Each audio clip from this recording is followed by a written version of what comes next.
Բարև ձեզ, մենք ուղիղ եթերում ենք, ներեցեք ձեր ակցիայի մասին, կասեք,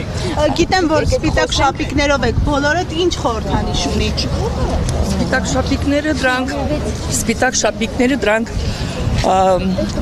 արտահայտում են մեր հոգու դատարկությունը այսօրվա դրությամբ, որ ասենք մենք 6 տարի ասպասում ենք մեր երեխաներին, բայց անարդյունք 6 տարի պայքարում ենք բոլոր իշխանական դռները, բոլոր կառույցների դռները ծեծել ենք, բայց ոչ մի արդյունք։ Մեր իշխանությունը երբեք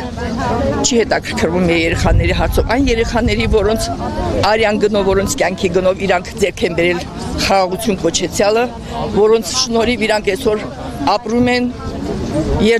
իրանց երեխաներին երջանկացնում են։ Անհետ կորած։ Այո, ես 20 թվականի անհետ կորած զինծառայողի, պայմանագրային զինծառայողի մայր եմ։ Ինչ եք սպասում, այսօրվա այստեղ տեղի ունենալիք գագաթնաժողովի անդամները կմոտենան ձեզ կլսեն։ Ճիշտն ասած, ես նույնիսկ մենք արդեն քանի որ մեր իշխանություններից, մեր ղեկավարներից ոչ մի ակնկալիք չունենք, ստիպված դիմում ենք միջազգային կառույցներին, գոնե իրանք ինչ-որ մի ձևով միջամտեն, ինչ-որ մի ձևով մեր ձայնը հասանելի դարձնեն ու հասկանան մեր իրավիճակը, կարողանան ինչ-որ մի ձևով օգնել։ Ակնկալիքներ, գիտեք, այն որ ասում են գետը ընկնողը փարփուրից էլ է բռնում։ Մենք ամեն մի փարփուրից բռնում ենք, ինչ անենք։ Եթե մեզ ոչ մեկը չի օգնում, մենք ստիպված մեր ձևով ենք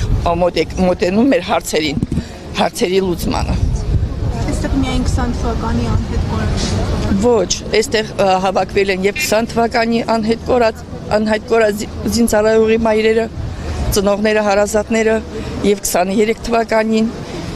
եւ